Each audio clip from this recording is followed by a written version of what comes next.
السلام عليكم ورحمة الله وبركاته. إن الحمد لله نحمده ونستعينه ونستغفره ونعوذ بالله من شرور أنفسنا وسيئات أعمالنا. من يهده الله فلا مضل له ومن يضلل فلا هادي له. أشهد أن لا إله إلا الله وأشهد أن محمدا عبده ورسوله. يا أيها الذين آمنوا اتقوا الله حق تقاته ولا تموتن إلا وأنتم مسلمون.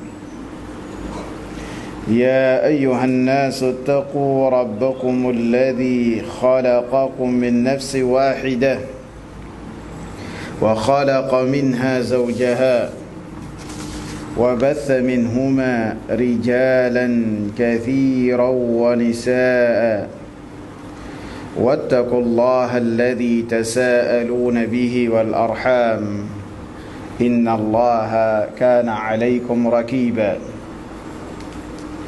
يا أيها الذين آمنوا اتقوا الله وقولوا قولا سديدا يصلح لكم أعمالكم ويغفر لكم ذنوبكم ومن يطع الله ورسوله فقد فاز فوزا عظيما.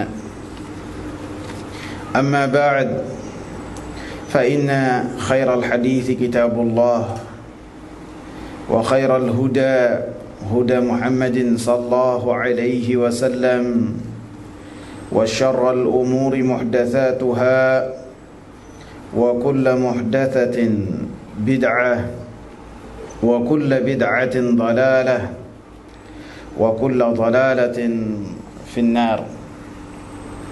Hadirin jamaah salat maghrib yang saya muliakan, kita lanjutkan pembahasan kita mengenai hadis Al-Arba'in An-Nawawiyah. Kita sampai di hadis nomor 10.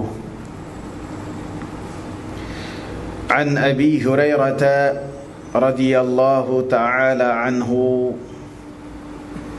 dari Abi Hurairah radhiyallahu ta'ala anhu, semoga Allah subhanahu wa ta'ala meridainya. Kita sudah membahas pada pertemuan yang lalu tentang sahabat yang mulia ini, Abu Hurairah, yang lahir pada tahun atau 31 tahun sebelum Nabi atau sesudah tahun gajah. Iya, sesudah tahun gajah. Dan beliau wafat pada tahun 59 Hijriah. Nama beliau Abdurrahman ibn Sakhr, dan Al-Imam Nawawi rahimahullah menyatakan bahwasanya para ulama berbeda pendapat tentang nama Abu Hurairah, sampai 30 nama bahkan lebih disebutkan oleh Abu Hurairah bahwasanya beliau pada zaman jahiliyah sering mengganti-ganti nama karena banyak orang yang memburu Abu Hurairah. Memeluk Islam pada tahun ke-7 Hijriyah ketika Nabi sallallahu alaihi wasallam ada di Khaybar, dan setelah itu setelah itu Abu Hurairah radhiyallahu anhu senantiasa melazimkan diri beliau dengan Nabi sallallahu alaihi wasallam, sehingga hadis-hadis yang sampai kepada kita dari Abu Hurairah radhiyallahu anhu adalah perawi terbanyak dari kalangan sahabat, jumlahnya yang sampai kepada kita adalah 5.374 dan tercantum dalam Sahih Bukhari dan Sahih Muslim sebanyak 325. Di dalam Sahih Bukhari terdapat 93 hadis dan di dalam Sahih Muslim terdapat 190 hadis radhiyallahu anhu, dan beliau adalah ahli hadis dari kalangan sahabat Nabi sallallahu alaihi wasallam. Qal Rasulullah sallallahu alaihi wasallam, Abu Hurairah berkata, qala Rasulullah sallallahu alaihi wasallam, Rasulullah sallallahu alaihi wasallam bersabda, Inna Allah ta'ala tayyibun la yakbalu illa tayyiban. Sesungguhnya Allah subhanahu wa ta'ala adalah tayyib, adalah baik, adalah indah. Makna dari baik bahwasanya Allah subhanahu wa ta'ala tentu terbebas dari segala kekurangan, dari segala kejelekan, segala aib dan kekurangan, maka tidak mendekati Allah subhanahu wa ta'ala.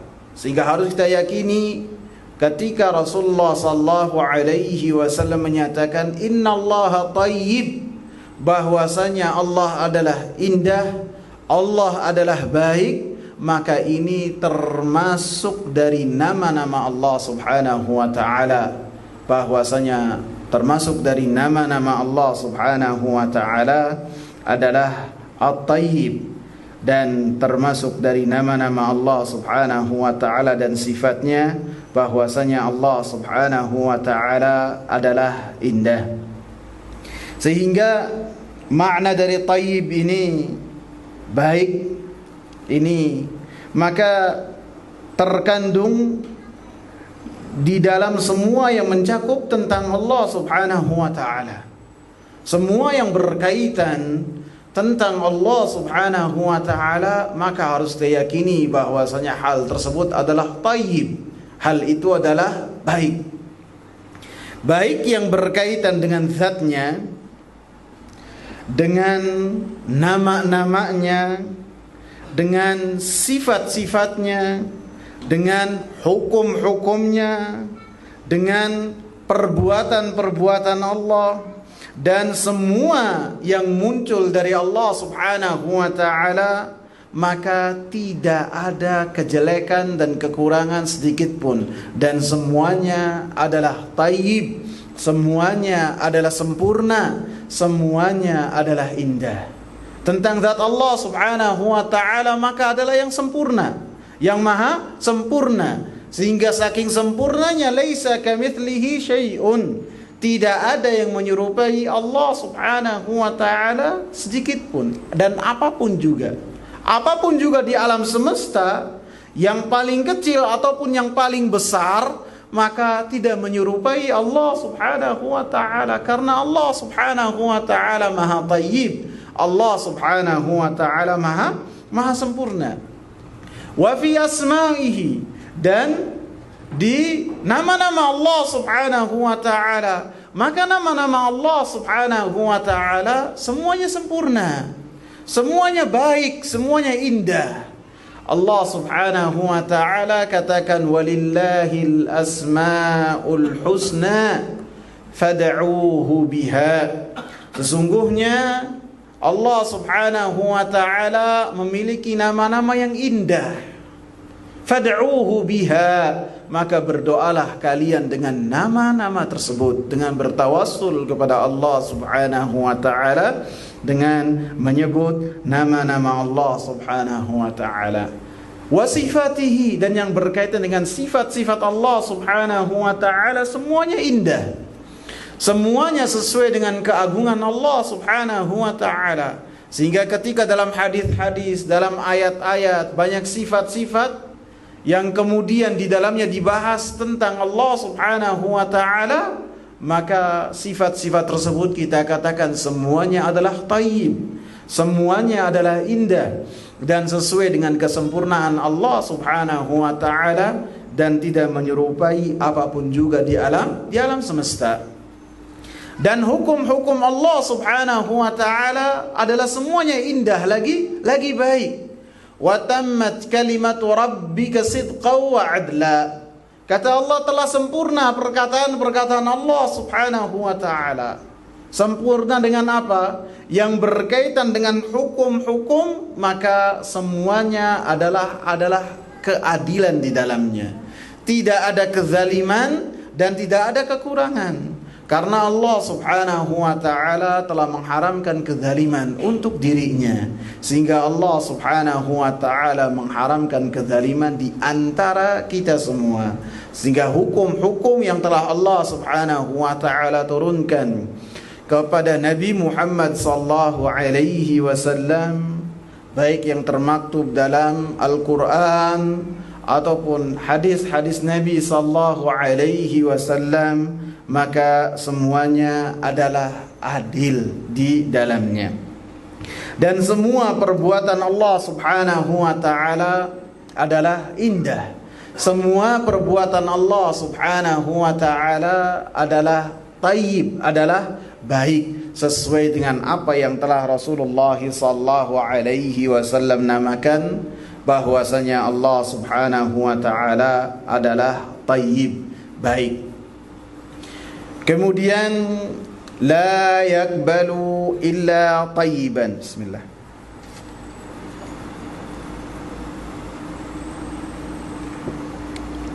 Alhamdulillah. Dan Allah Subhanahu wa taala Maha baik, dan Allah Subhanahu wa taala tidaklah menerima kecuali yang baik. Yang baik dari perbuatan, yang baik dari perkataan, maka Allah Subhanahu wa taala hanya menerima yang baik saja. Adapun yang jelek, maka Allah Subhanahu wa taala akan menolak hal tersebut. Adapun yang jelek dan tidak baik, maka Allah Subhanahu wa taala tidak menerima hal tersebut.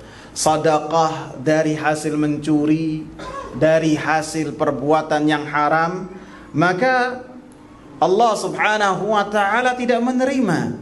Allah Subhanahu wa taala maha kaya.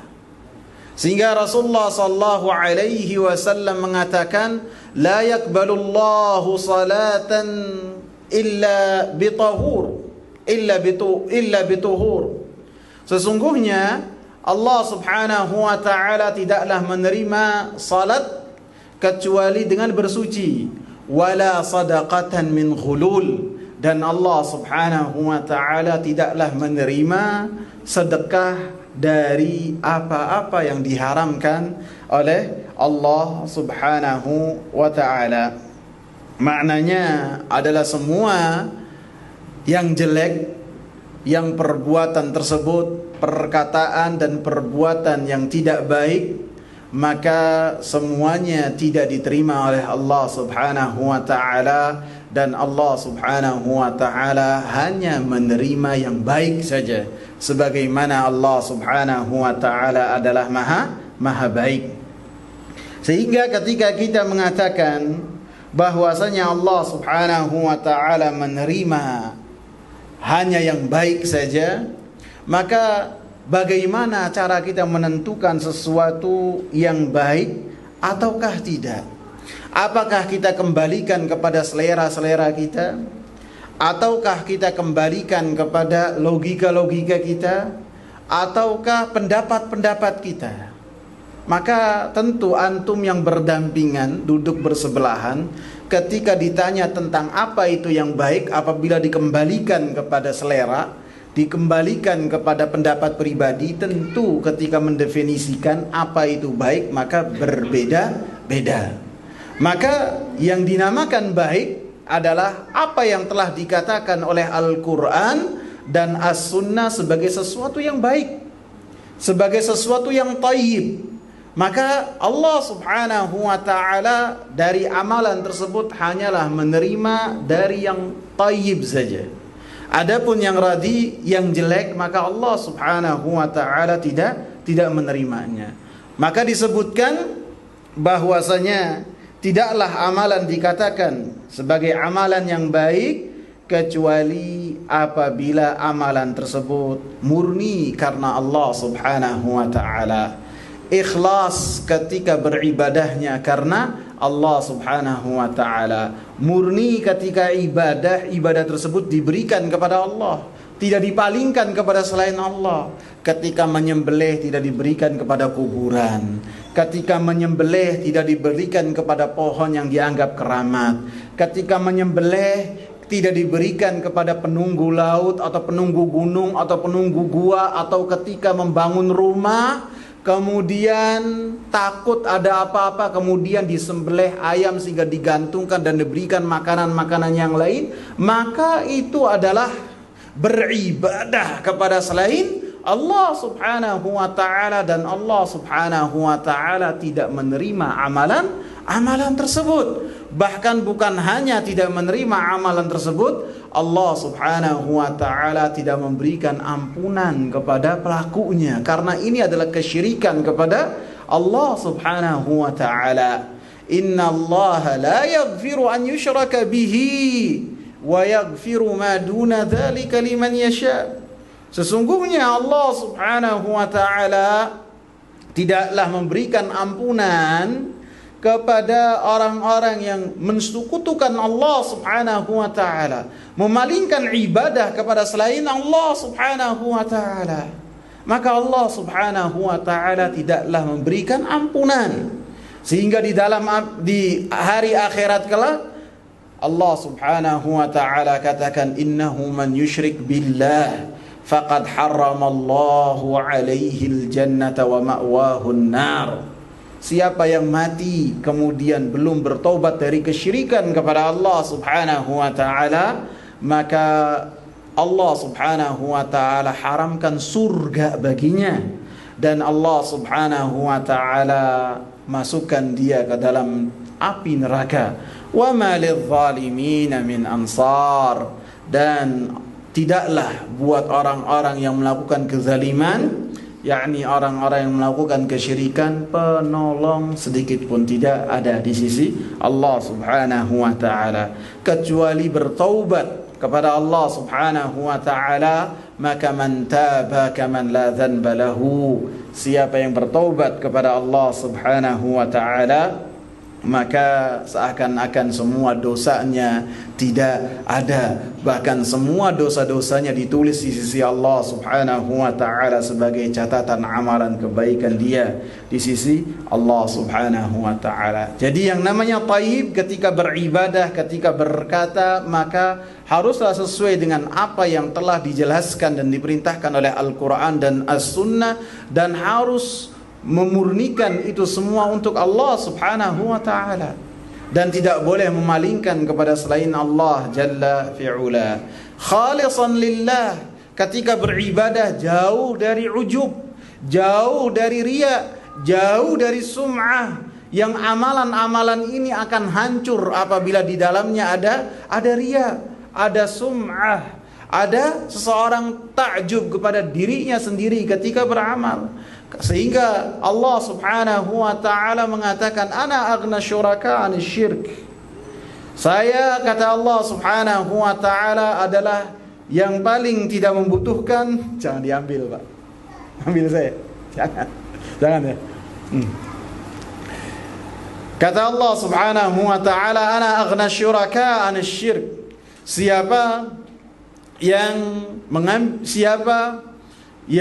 ana aghna syuraka 'anil syirik, kata Allah, saya tidak membutuhkan, saya adalah yang paling tidak membutuhkan kongsi dan sekutu-sekutu ketika seorang beribadah kepadaku.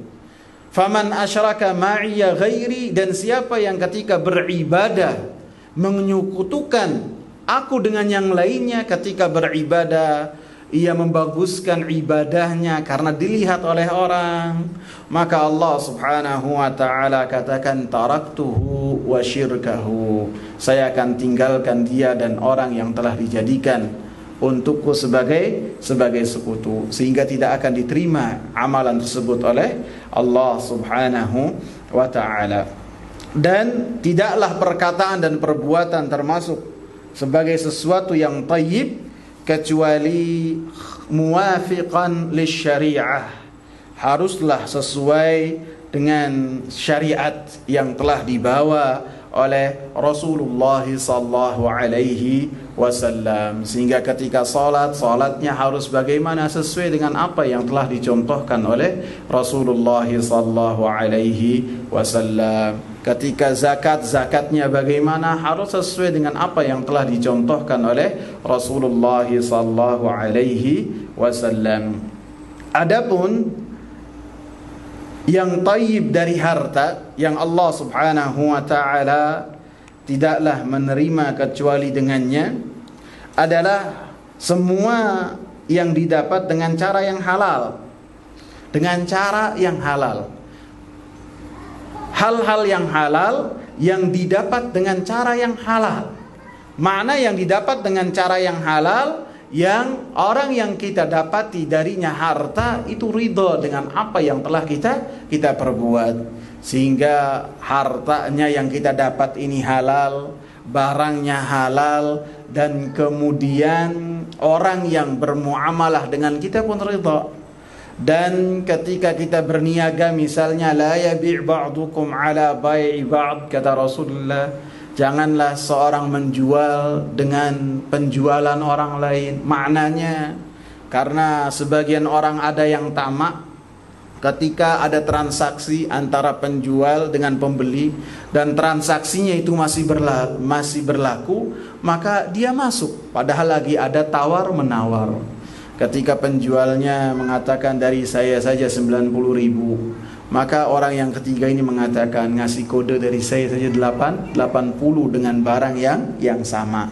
Maka penjualannya ini adalah yang halal, akan tapi cara yang ia dapat dari harta yang tersebut adalah cara yang diharamkan oleh Allah Subhanahu wa taala, sehingga hal tersebut menjadi hal yang haram.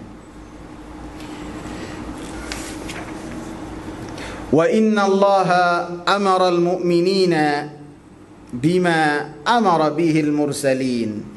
Kata Rasulullah sallallahu alaihi wasallam, sesungguhnya Allah Subhanahu wa taala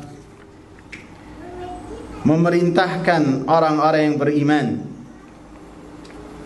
seperti Allah Subhanahu wa taala memerintahkan kepada para rasul.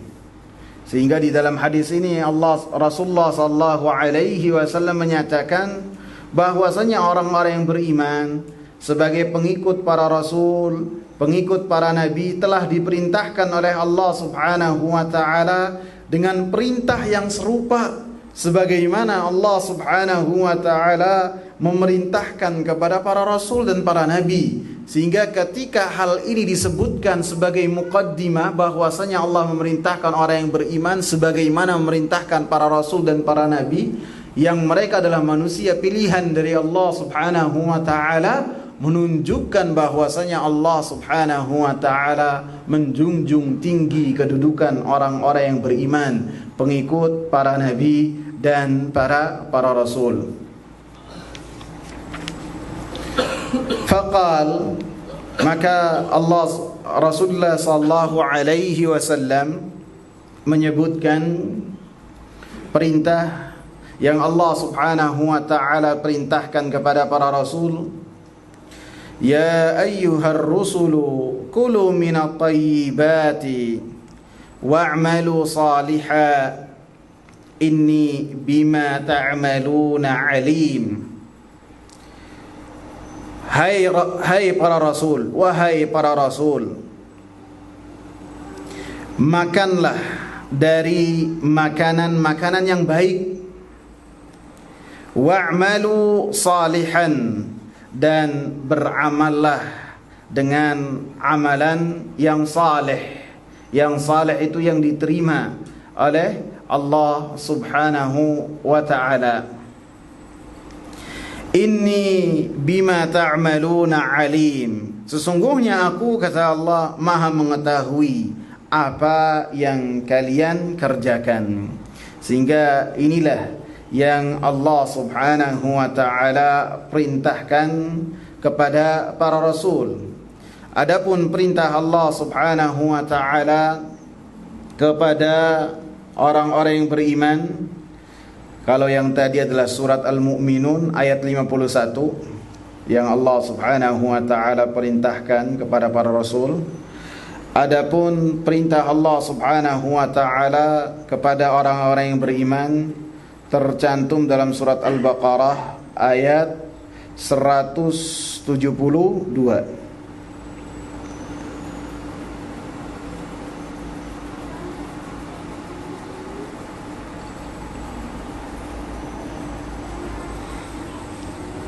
Ya ayyuhalladzina amanu kulu min tayyibati ma razaqnakum washkuru lillahi in kuntum iyyahu ta'budun. Wahai orang-orang yang beriman, makanlah dari rezeki-rezeki yang baik, rezeki-rezeki yang halal yang kami berikan kepadamu. Washkuru lillahi in kuntum iyyahu ta'budun. Bersyukurlah kepada Allah Subhanahu wa ta'ala jika kalian beribadah kepada Allah Subhanahu wa ta'ala. Maka dalam dua ayat ini Allah Subhanahu wa ta'ala memerintahkan para rasul dan orang-orang yang beriman untuk mereka makan dari makanan-makanan yang baik. Jadi Allah itu baik dan tidak menerima kecuali yang baik. Dan Allah Subhanahu wa ta'ala memerintahkan orang yang beriman dan para rasul untuk makan dari makanan yang baik. Dan makanan-makanan tayyibat adalah apa-apa yang dihalalkan oleh Allah Subhanahu wa ta'ala. Makanan-makanan yang dihalalkan oleh Allah Subhanahu wa ta'ala. Dan makanan tersebut didapat dengan cara yang syar'i, yang baik, yang halal. Sehingga apabila makanan yang jelek, yang tidak baik, tentu adalah sesuatu yang diharamkan oleh Allah Subhanahu wa ta'ala, seperti khamr, seperti khinzir dan lain-lain yang diharamkan oleh Allah Subhanahu wa ta'ala. Dan sesuatu yang dihalalkan oleh Allah Subhanahu wa ta'ala akan tetapi didapat dengan cara yang haram, dengan cara yang dengannya hal tersebut tidak dikategorikan dengan sesuatu yang baik dan halal untuknya. Dicontohkan seperti ketika seorang makan kambing, daging kambing. Akan tetapi daging kambingnya ini tidak disembelih dengan cara sembelihan syar'i. Maka pada dasarnya kambing ini halal, termasuk hewan-hewan ternak yang dihalalkan oleh Allah Subhanahu wa ta'ala yang untuk kita konsumsi halal. Akan tetapi ketika daging kambing ini, kambingnya disembelih dengan cara misalnya tidak dihalalkan oleh Allah, seperti disetrum, seperti dipukul, ataupun setelah adu dengan hewan yang lainnya, kemudian terkapar, kemudian langsung dimasak, atau sudah mati kemudian disembelih, ataupun disetrum, ataupun ketabrak kemudian langsung dimasak saja, maka ini semua menjadikan sesuatu yang halal, daging yang halal ini menjadi haram. Sehingga apabila dimakan maka tidak termasuk dari ya ayyuhalladzina amanu kulu min tayyibati ma razaqnakum. Wahai orang-orang yang beriman, makanlah dari apa-apa yang halal. Dan cara yang kedua, kalau yang pertama prosesnya adalah tidak syar'i, dan diharamkan oleh Allah Subhanahu wa taala. Adapun cara yang kedua, halal ini yang thayyib ini harus juga dengan thayyib pula. Sesuatu yang baik haruslah didapat dengan baik pula. Sehingga contohnya misalnya daging kambing tadi ataupun ayam, yang misalnya di sini banyak ayam enggak? Enggak ada juga kali ya. Apa sih yang ada? Kambing aja lah, gampang ya. Kalau misalnya seorang mendapatkan kambing tersebut dengan cara mencuri ataupun membeli dari pengembalanya yang bukan pemiliknya misalnya, maka ketika dimakan pun menjadi makanan yang tidak thayyib. Walaupun pada dasarnya daging kambing ini adalah halal, akan tapi ketika yang pertama prosesnya tidak halal, tidak thayyib, dan yang kedua cara mendapatkannya tidak thayyib. Harus semuanya benar-benar thayyib. Wa'malu salihah, dan beramallah dengan amalan yang saleh. Amalan yang saleh yang terkandung dalam firman Allah surat Al-Mu'minin ayat 51, ketika Allah Subhanahu wa taala memerintahkan para rasul, ya ayyuhar rusulu kulu minat thayyibati wa'malu salihah.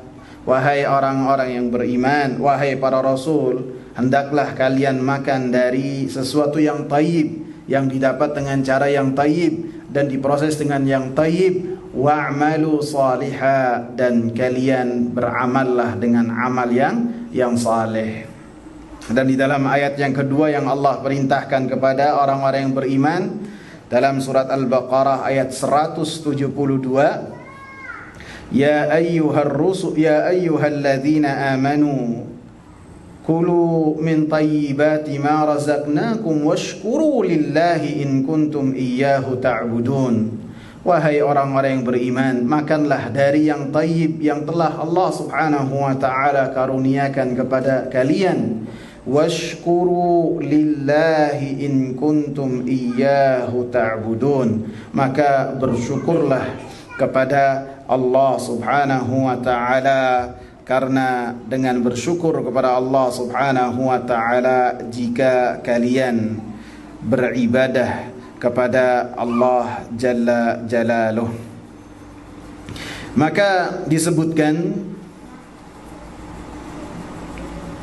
oleh Al-Imam Ibn Rajab Al-Hanbali rahimahullah ketika beliau menjelaskan kedua ayat ini, atau ketika beliau menjelaskan wa'malu salihat, beliau mengatakan, maka dalam hadis ini sangat jelas ada satu isyarat yang menunjukkan bahwasanya amalan kita tidaklah diterima kecuali dengan memakan makanan yang halal. Dan makanan-makanan yang haram pastilah merusak amalan seseorang dan akan menghalangi seseorang untuk diterima oleh Allah Subhanahu wa taala amalan tersebut.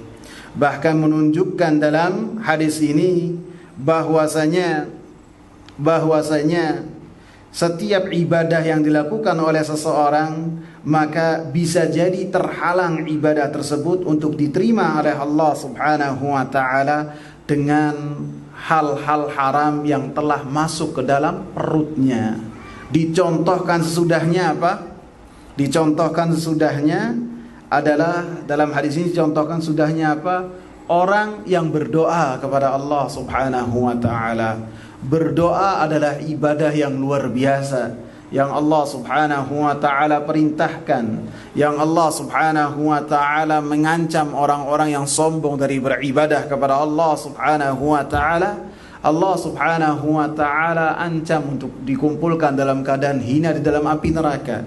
Allah Subhanahu wa taala mengatakan, ud'uni astajib lakum, berdoalah kepadaku niscaya akan saya beri kalian, akan saya beri ijabah terhadap doa-doa yang kalian panjatkan. Dan ini adalah contoh dari ibadah.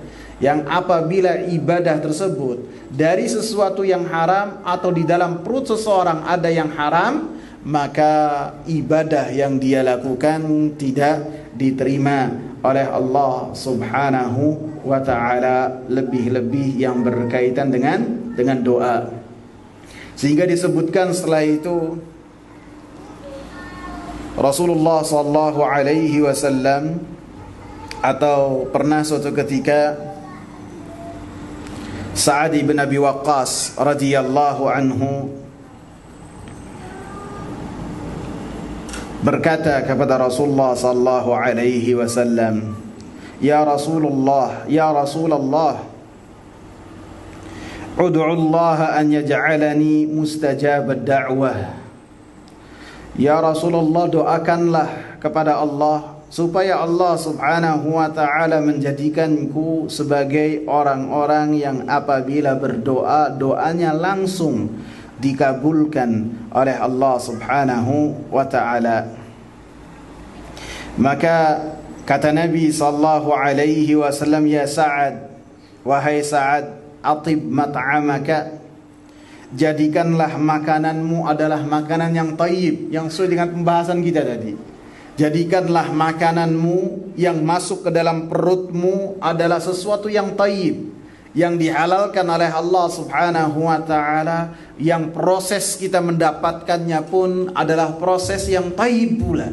Sehingga Rasulullah mengatakan, engkau mau doa-doamu dikabulkan oleh Allah Subhanahu wa ta'ala, maka atib mat'amak takun mustajabad da'wah, maka pastilah engkau termasuk dari orang-orang yang doanya dikabulkan oleh Allah Subhanahu wa ta'ala. Sehingga ucapan ini kepada Sa'ad bukanlah khusus untuk Sa'ad, akan tetapi untuk kita semua sampai akhir zaman. Ketika kita berdoa kepada Allah Subhanahu wa ta'ala dan doa kita tidak dikabulkan oleh Allah Subhanahu wa ta'ala, ataupun merasa bahwasanya doa ini sudah lama tidak dikabulkan oleh Allah Subhanahu wa ta'ala, maka introspeksi terhadap diri kita. Bagaimana cara kita mendapatkan nafkah kita? Apakah nafkah yang kita dapatkan, yang dengannya kita makan dan memberikan makanan kepada keluarga kita adalah suatu yang diridhai oleh Allah Subhanahu wa ta'ala ataukah tidak? Karena Sa'ad bin Abi Waqqas adalah orang yang memiliki kedudukan di sisi Rasulullah sallallahu alaihi wasallam. Sehingga ketika seorang Sa'ad saja radhiyallahu anhu ketika menyatakan kepada Rasulullah, "Ya Rasulullah, jadikanlah aku apabila berdoa, doanya dikabulkan oleh Allah Subhanahu wa ta'ala." Maka kata Rasulullah, makananmu, perutmu harus dijaga. "Walladhi nafsu Muhammadin biyadihi." Dan kata Rasulullah, demi jiwa Muhammad yang berada di tangannya,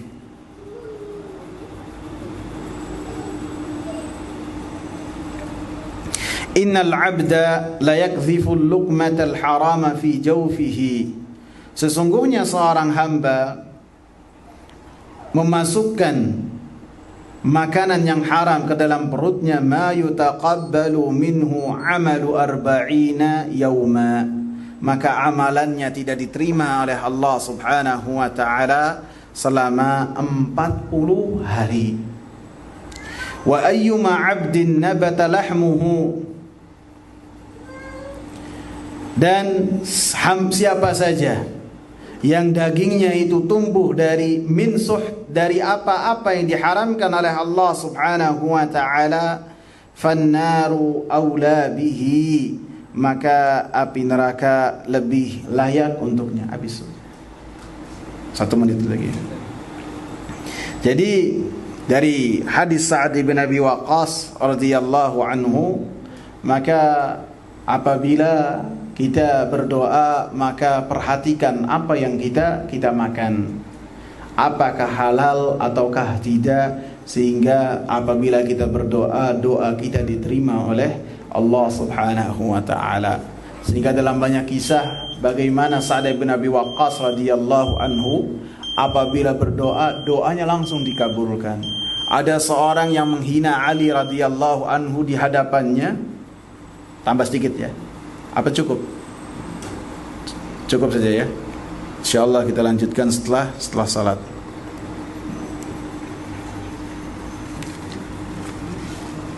Alhamdulillah.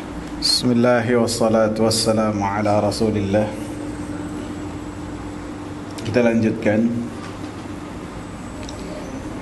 ثم ذكر الرجل يطيل السفر أشعث أغبر يمد يديه إلى السماء يا ربي يا ربي ومطعمه حرام ومشربه حرام وغذي بالحرام فأنى يستجاب لذلك.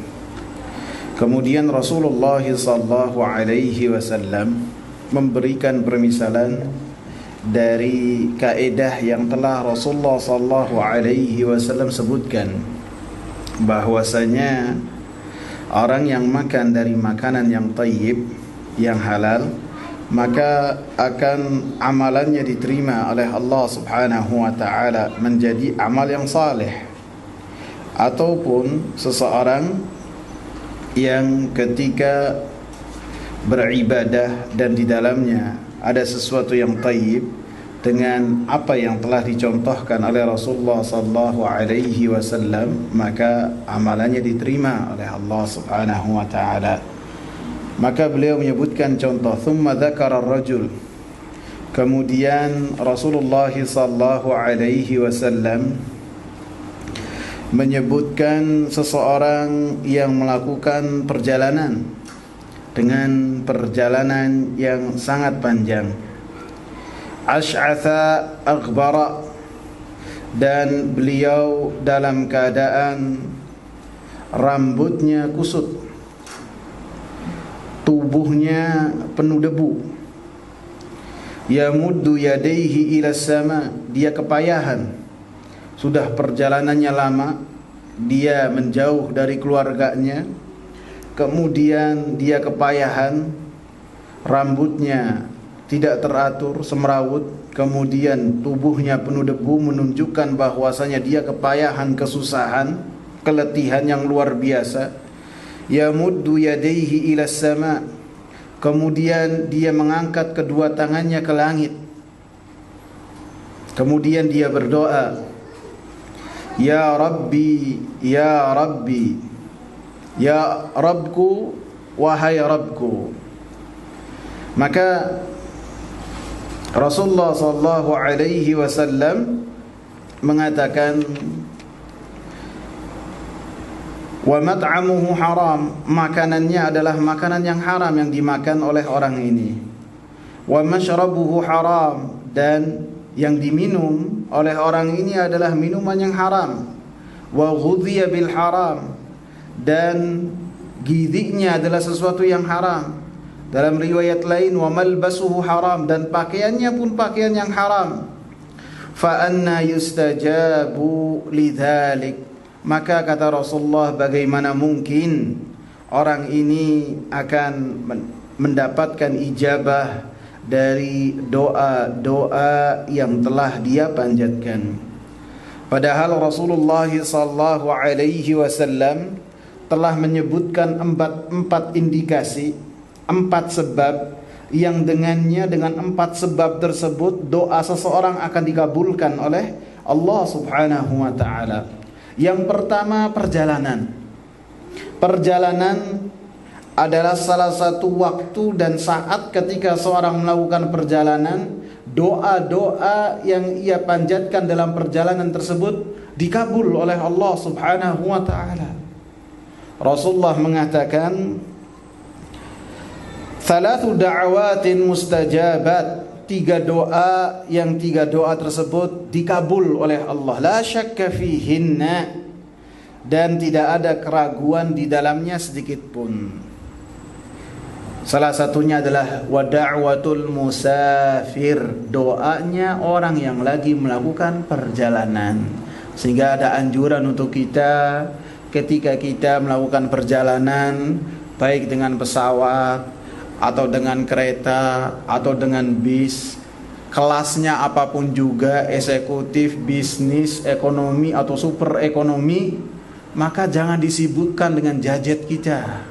Jangan disibukkan dengan ketika kita sampai terminal mana, stasiun mana, ataupun bandara mana kita update status. Jangan. Akan tapi apa? Kita manfaatkan waktu-waktu tersebut untuk berdoa kepada Allah. Karena ketika kita dalam perjalanan, maka doa-doa kita dikabulkan oleh Allah subhanahu wa ta'ala. Sebagian orang sibuk dengan sesuatu yang tidak bermanfaat dengannya, chatting, kemudian sesuatu yang tidak bermanfaat, mengikuti kabar-kabar di website-website berita yang tidak memberikan manfaat untuk dunia dia dan akhirat dia. Maka alangkah lebih bermanfaat apabila dia isi dengan apa? Angkat tangannya kepada Allah. Jangan malu. Orang bermaksiat sekarang berbangga-bangga dengan maksiatnya. Kenapa kita mengangkat kedua tangan kepada Allah, bermunajat di hadapan orang yang di hadapan duduk kita? Malu. Jangan. Harus kita tunjukkan izzatul Islam, kemuliaan kita dengan agama yang mulia ini. Seperti bagaimana Salman Al-Farisi ketika ditanya oleh orang-orang Yahudi ataupun orang-orang musyrikin tentang syariat Islam, bahwasanya Islam mengajarkan tentang tata cara buang hajat. Maka Salman dengan identitas keislaman yang ia banggakan, Salman bukan orang Arab, bukan orang Persia. Ajal, ya tentu Rasulullah telah mengajarkan kepada kita bagaimana tata cara buang hajat. Bangga dengan Islam dia.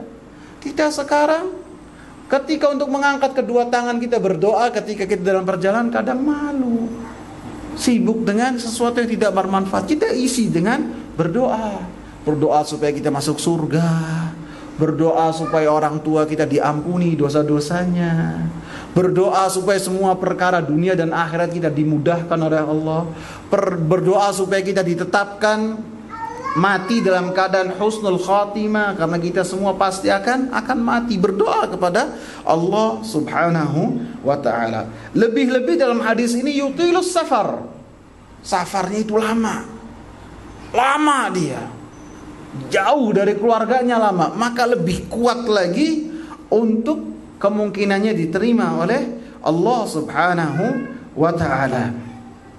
Yang kedua, asy'atha aghbar. Dia dalam keadaan yang rambutnya semrawut, tubuhnya penuh debu, menunjukkan dia kepayahan. Dan Allah subhanahu wa ta'ala telah menjamin bahwasanya Allah subhanahu wa ta'ala memberikan jawaban dan ijabat terhadap orang-orang yang kepayahan dan orang-orang yang kesusahan. Allah subhanahu wa ta'ala memberikan jaminan. Lebih-lebih dalam hadis Rasulullah sallallahu alaihi wasallam mengatakan, rubba asy'atha aghbar. Bisa jadi seseorang yang rambutnya awut-awutan, semrawut, aghbar, penuh debu badannya, madfu'un bil bab, dan dia apabila bertamu ditolak. Lau aqsama 'ala Allahi la abarrah. Apabila berdoa kepada Allah subhanahu wa ta'ala, maka doanya diterima. Hadis ini dalam riwayat Muslim. Bukan maknanya kita diperintahkan untuk rambutnya awut-awutan, bukan juga kita diperintahkan untuk maknanya apabila kita keluar ke sana atau ada aktivitas kita tubuhnya penuh debu. Bukan. Makna dari hadis ini kita harus memperhatikan orang lain dan jangan menganggap remeh orang yang ada di hadapan kita. Bisa jadi seseorang yang di mata kita biasa-biasa saja, ketika bertamu di rumah salah seorang di antara kita tolak. Madfu' indal bab, kita tolak. Janganlah kita sibuk.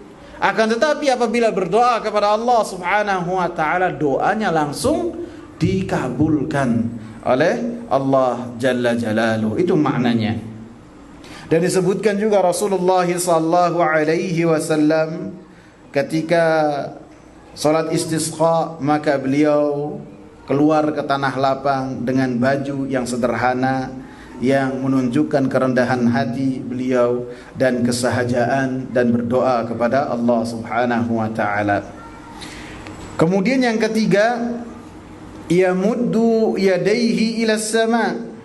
Dia mengangkat kedua tangannya, dan mengangkat kedua tangan adalah termasuk dari sebab-sebab diterimanya doa.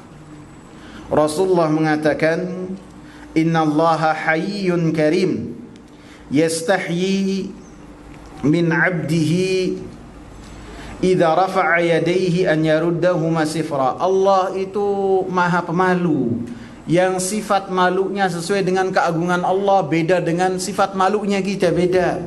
Karim, maha mulia, maha dermawan, maha baik. Yastahi min 'abdihi, Allah malu dari hambanya, yang apabila hamba tersebut mengangkat kedua tangannya kepada Allah Subhanahu wa taala, an yaruddahuma sifra, untuk Allah Subhanahu wa taala ketika tangannya diletakkan kembali untuk tidak memenuhi doa-doanya. Ini anjuran. Lebih-lebih Rasulullah sallallahu alaihi wasallam dalam doa istisqa mengangkat kedua tangannya. Ketika beliau berperang dalam perang Badar, mengangkat kedua tangannya sampai ketiaknya yang putih kelihatan. Sehingga kata Abu Bakar, hasbuk, cukup ya Rasulullah. Maka dalam hadis ini juga disebutkan bahwasanya orang yang disebutkan permisalannya oleh Rasulullah mengangkat kedua tangannya. Dan yang keempat, dia memanggil Allah Subhanahu wa taala, bertawassul kepada Allah Subhanahu wa taala dengan sifat rububiyah Allah. Dan ini termasuk penyebab diterimanya doa seseorang oleh Allah Subhanahu wa taala. Akan tetapi doanya tidak dikabulkan oleh Allah Subhanahu wa taala. Bahkan Rasulullah mengatakan, fa anna yustajabu lahu, bagaimana mau doanya diterima? Makanannya apa? Dari yang diharamkan oleh Allah Subhanahu wa taala. Minumannya dari yang diharamkan oleh Allah Subhanahu wa taala. Baik minumannya adalah minuman yang halal, akan tetapi cara mendapatkannya adalah yang haram, ataupun yang ia minum adalah sesuatu yang diharamkan oleh Allah seperti khamr dan sejenisnya yang memabukkan. Maka ketika berdoa, doanya tidak diterima oleh Allah Subhanahu wa ta'ala. Wallahu ta'ala alam. Masih ada waktu apa pertanyaan jawab? Tanya jawab, tafadhal. InsyaAllah pada kesempatan datang kita akan bahas pelajaran dari hadis ini. Ada yang mau tanyakan? Tadi melanjutkan Sa'ad bin Abi Waqqas yang berdoa. Oh iya. Ya, Sa'ad bin Abi Waqqas radhiyallahu anhu, salah seorang yang telah dikatakan oleh Rasulullah, atib mat'amaka takun mustajab ad-da'wah. Makanlah dari makanan yang tayyib, maka engkau apabila berdoa, doanya dikabulkan oleh Allah Subhanahu wa ta'ala. Dalam ketika beliau ada di kota Kufah, suatu ketika ada seseorang yang menyebut tentang Ali radhiyallahu anhu dengan kejelekan. yakni dia menyebutkan Ali dengan kejelekan. Ali radhiyallahu anhu, sahabat yang mulia, termasuk orang-orang yang pertama masuk Islam, menantu Rasulullah sallallahu alaihi wasallam, dan telah dikatakan oleh Rasulullah, yuhibbuhullahu wa rasuluh, orang ini dicintai oleh Allah dan Rasulnya, dan dia cinta kepada Allah dan Rasulnya, dan banyak keutamaan Ali radhiyallahu anhu. Maka ada seseorang di dekat Sa'ad bin Mu'adz menyebutkan tentang Ali radhiyallahu anhu dengan kejelekan. Maka oleh Sa'ad dinasihati, jangan kau menyebut kejelekan tentang Ali radhiyallahu anhu, kau tidak tahu siapa Ali. Ali adalah disebutkan keutamaan-keutamaannya. Akan tapi orang ini melanjutkan cacian dia kepada Ali radhiyallahu anhu. Antum bayangkan, langsung mengangkat kedua tangannya kepada Allah Subhanahu wa taala. Berdoa supaya orang ini mendapatkan kejelekan. Berdoa, langsung mengangkat tangan kepada Allah. Maka tidak lama ada onta yang lepas. Onta lepas yang tadinya jinak menjadi liar. Menjadi liar, kemudian yang dicari di antara kerumunan orang di pasar itu hanya satu orang yang telah didoakan kejelekan oleh Sa'ad ibn Abi Waqqas. Sehingga begitu sampai langsung ditendang orang ini dan meninggal dunia. Ini doa dari Sa'ad ibn Abi Waqqas. Dan dalam riwayat lain bahwasanya ada kisah yang lain juga ketika menyebutkan tentang Ali radhiyallahu anhu, bisa jadi satu kisah ataupun kisah yang lain, bahwasanya ketika dinasehatin maka Sa'ad bin Abi Waqqas mendoakan supaya orang ini mendapatkan umur yang panjang tapi dihinakan oleh Allah Subhanahu wa taala. Antum bayangkan, umurnya panjang dan dihinakan oleh Allah Subhanahu wa taala, sehingga orang ini umurnya panjang sampai alisnya menutupi matanya, sehingga dia pun melakukan perbuatan yang jelek lagi hina. Sehingga ketika ditanya, kenapa engkau melakukan perbuatan ini wahai orang tua, dia mengatakan, asabatni da'watu syekh, telah menimpaku doa dari syekh, yakni Sa'ad ibn Abi Waqqas. Dan disebutkan juga dalam satu peperangan, kalau tidak salah perang Qadisiyah, ketika Sa'ad ibn Abi Waqqas memimpin kaum muslimin untuk menaklukkan kota Persia, maka ketika akan menuju kota Al-Madain, kalau tidak salah, pasukan kaum muslimin yang di dalamnya banyak para sahabat terhalang oleh sungai yang besar namanya Dajlah. Sungai ini sampai orang Arab mengatakannya bahar, saking besarnya. Mungkin seperti sungai-sungai yang ada di Kalimantan kali. Saya melihat sungai di Kalimantan ini udah kayak laut, tapi sungai. Udah kayak laut tapi sungai. Maka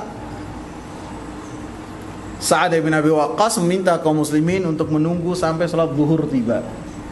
Kemudian begitu salat zuhur tiba, Sa'ad bin Abi Waqqas radhiyallahu anhu mengangkat kedua tangannya berdoa kepada Allah Subhanahu wa taala. Terus apa yang terjadi, ikhwah?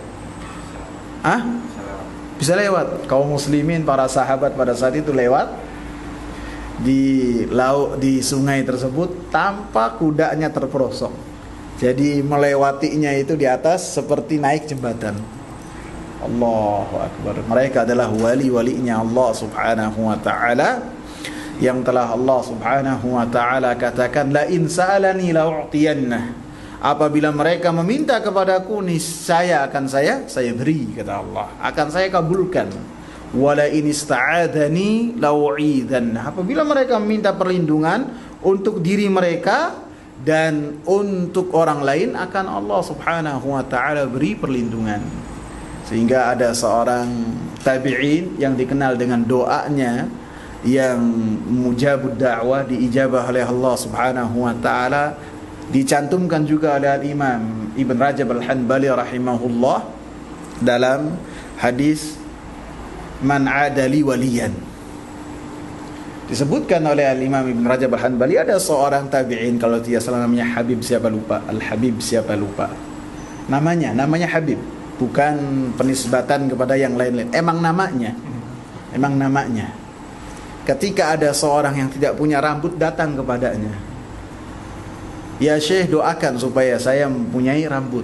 Maka dia berdoa kepada Allah. Antum bayangkan, berdoa kepada Allah Subhanahu wa taala, tidak lama kemudian orang tersebut kepalanya tumbuh rambutnya. Allahu Akbar. Sesuai dengan janji Allah Subhanahu wa taala, wali-wali Allah Subhanahu wa taala apabila berdoa dikabulkan oleh Allah Jalla Jalaluhu. Semoga bermanfaat, dan insyaallah kalau ada kesempatan kita sambung dengan pelajaran-pelajaran yang bisa kita petik dari hadis nomor 10.